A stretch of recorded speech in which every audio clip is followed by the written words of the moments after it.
Today we have this new trap card. It's indirect support to Sherry LeBlanc's cards, I suppose. It's kind of generic-ish though, but anyway. Let's get to it. Revered Banner of the Revolution. Continuous trap. If another card you control is destroyed by battle or card effect, you can add one Liberty at Last from your deck away to your hand. At the start of the damage step, if a synchro monster battles a monster, you can destroy the opponent's battling monster. And if this card in the spell and trap zone would be destroyed by a card effect, you can destroy one monster you control instead. You can only use its effect once per turn. This is Liberty at Last, the kind of random card that it searches, but it's one of Sherry's cards from the anime. That's the idea behind this effect. Anyway, let's get to the script. Now Eerie already scripted this, so it should be mostly fine, but we're gonna go through it real quick and see if there's anything wrong. Okay, so this is to be able to activate the card in the first place, and then the search effect. To hand, search, trigger, optional, destroy, demo step, delay, so it doesn't miss timing, trap zone, hard ones per turn, and then let's see the condition.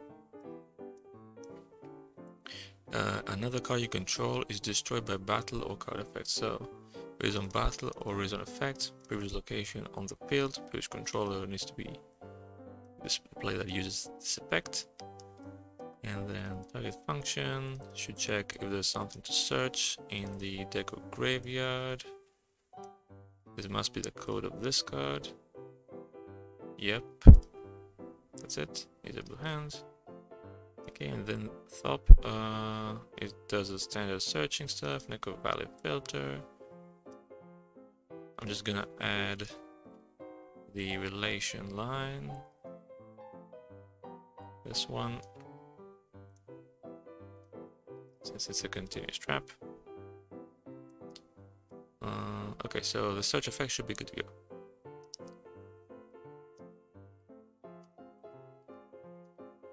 And then we have the destruction when a synchro battles. So let's see, category destroy.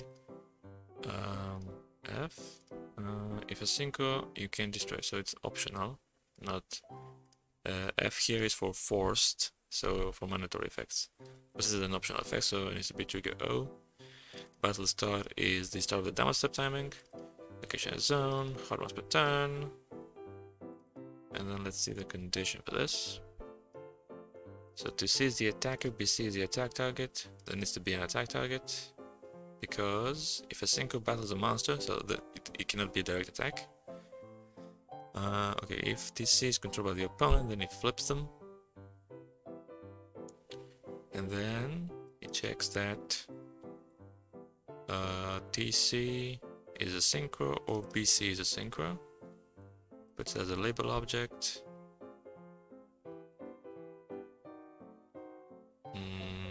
Return trailers, return false. Okay, that's not quite right.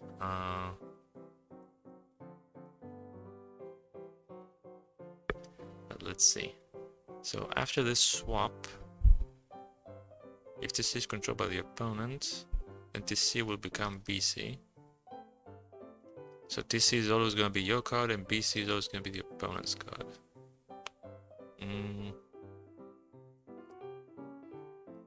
So, okay, when does it need to return true? It needs to return true if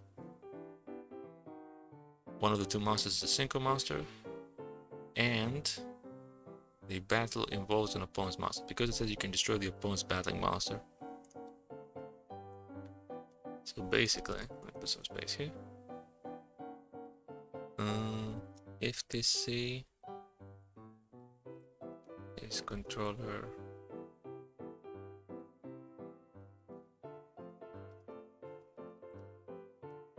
rather not,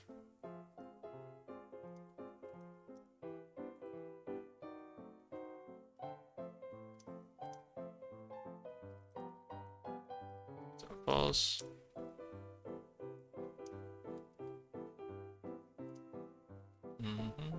And then the synchro check.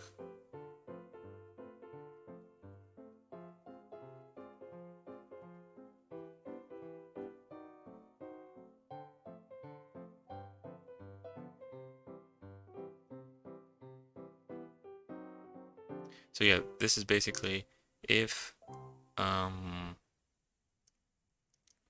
neither TC or BC is the opponent controls them, if the opponent controls neither TC nor BC, then there's no opponent's monster in the battle, so return false.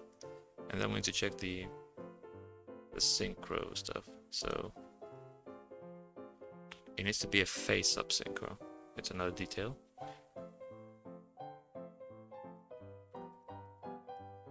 So it's gonna be kind of like this. Return true.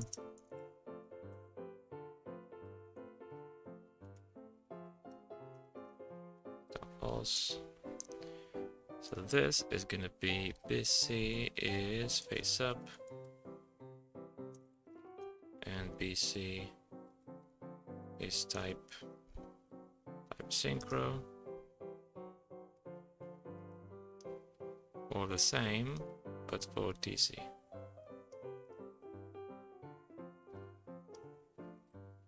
So if there's no attack target, return false.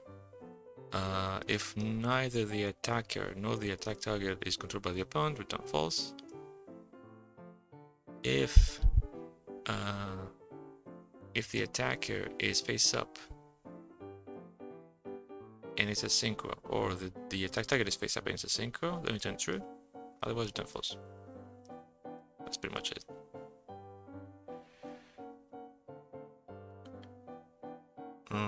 Now.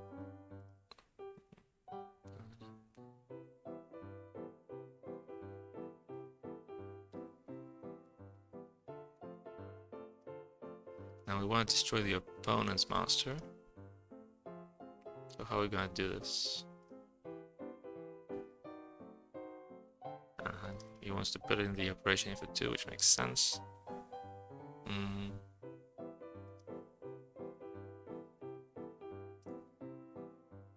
If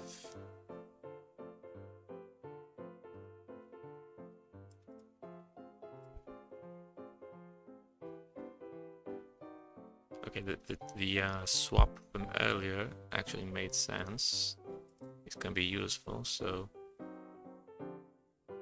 what was it again? Let me, before I delete it, this one.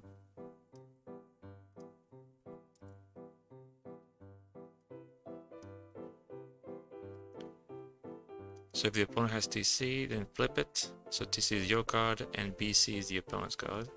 So we're gonna use the label object, set label object, BC, because we're destroying the opponent's card. So we're gonna put it there, and then the operation, do we need to change anything? Destroy the opponent's battling monster.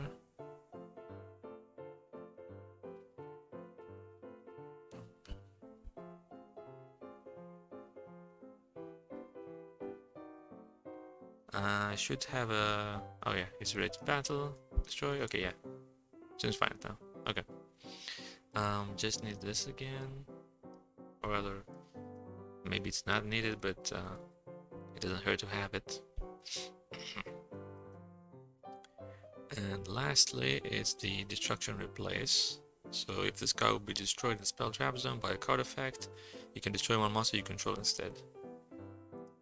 So let's see what we have.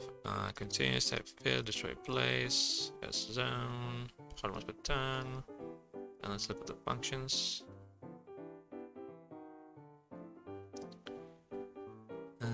EG's continuously get handler. Is existing matching cards. Location zone. ETP is face up. It doesn't need to be face up, nope. Your monster you're destroying doesn't need to be face up. It's destructible and not the status destroy confirmed. What the hell is this? It's left over from some copy paste, looks like.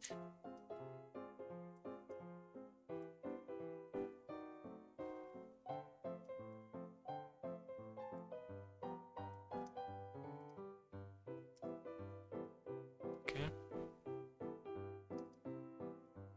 TP is not being used. Face up controller. As an effect.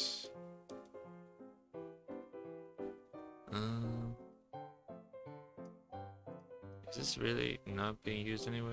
It doesn't look like it. Yeah, okay, this is just from a copy pasted effect probably. Right, so if this card is included in the event group and there's something that you can destroy instead. Okay, we don't need TP here. Then the player says yes. Select what you want to destroy. And then P gets the target you selected. It's not really a target per se, but it's marked as a target so that the effect knows which card you're referring to, but it doesn't actually target in terms of Yu-Gi-Oh terminology. So don't get confused by that. You'll destroy, okay. Looks fine. So let's test it real quick. I prepared the cards already. Don't shuffle when you do need an opponent. Okay, so no errors is a good start.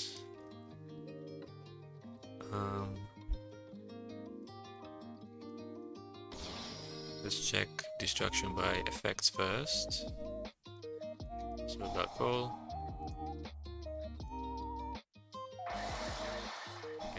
Choose to use it. There we go. And I'm gonna search this. Okay, looking good.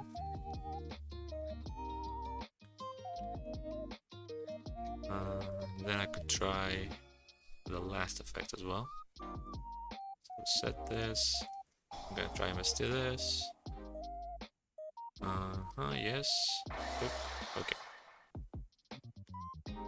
Looks fine. Let's try destruction by battle.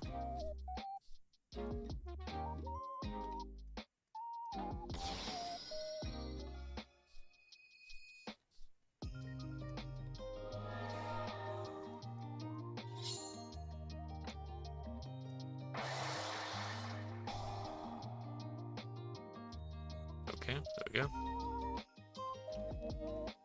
That's good. And then the Cinco check.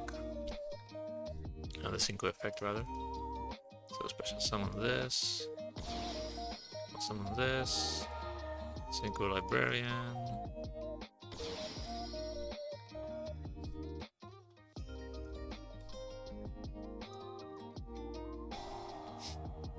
And then when the battle happens, let's start the damage step.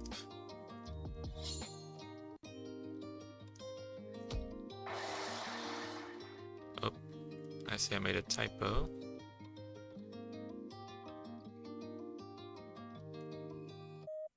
Set label object has to be there.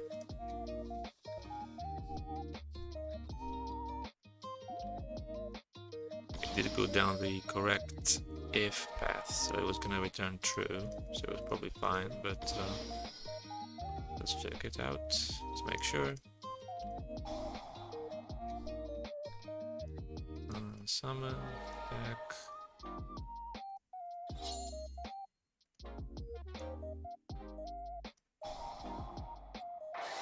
Okay. And then let me try attacking myself. So yeah, attack like this.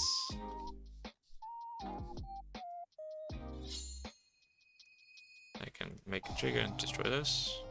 Okay.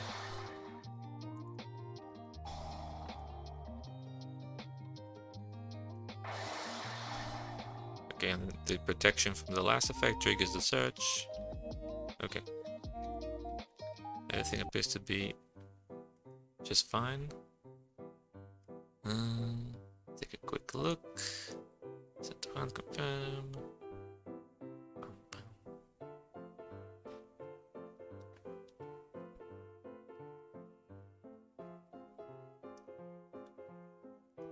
Let me put a hint selection here so the game flashes like it shows which card you picked, so it's a little more clear that it was because this card was selected for something.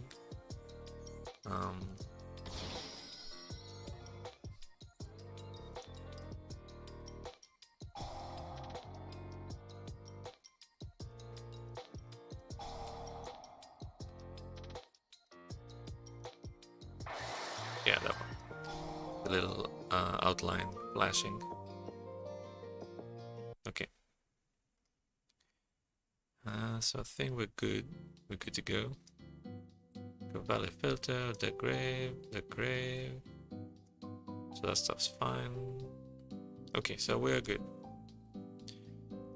So let's wrap this up and finish the stream. Okay.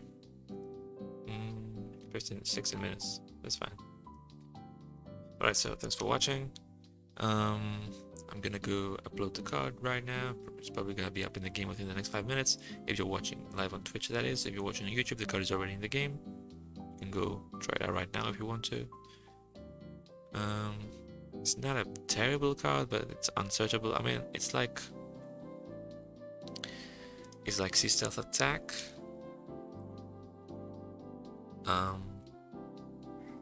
So the demo step, if you water blah blah destroy. It's like that, but for synchros, pretty much.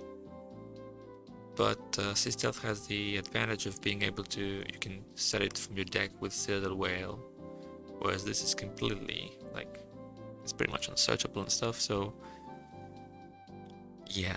And the card it searches is not particularly good. The monster you control is so by battle. I mean, yeah, target and shuffle 2 is fine, but the activation condition is kind of ass. So the first effect is not that good.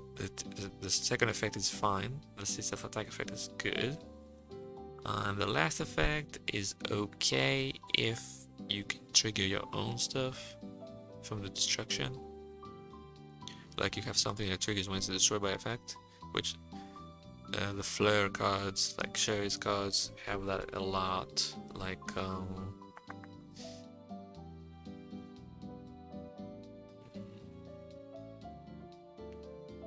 where is it? There's some card that has this. But anyway, yeah. So I'm not particularly excited for this card or anything, but whatever. It is what it is. We're hoping that here's hope that the last Lurlusk and the last Speedroid cards in the set are actually like more exciting. But we'll see in the next few days, I suppose. Anyway, thanks for watching. Take care. Bye bye. Peace.